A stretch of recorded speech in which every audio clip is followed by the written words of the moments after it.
Mal, Uy. diyan kita.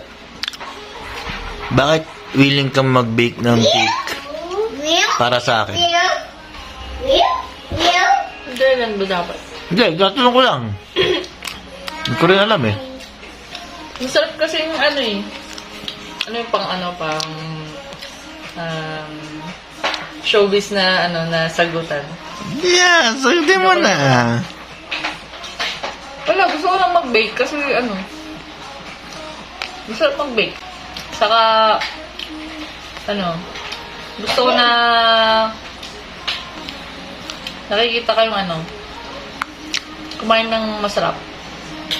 Yan. Sa paminsan-minsan lang kasi. Mm. Saka kasi, kaysa sa bumili ng tinapay, baka mas makakamura pa pag nag-bake. So, tingin ko Saka mas, tawag dito, Alam yung recipe. Mas healthy siya. Kasi, yung flour niya, hindi siya yung masyadong, yung... Glutinous. Ano ba yun na masyadong... Process. Oo, process. Makemikal na yun, di ba? Mm. Kaya hindi na tayo nagpa-flour ng ganun. Matrabaho pero, masarap, magluto. Sarap eh, oh. Chocolate cake, oh. Love you. Sabi.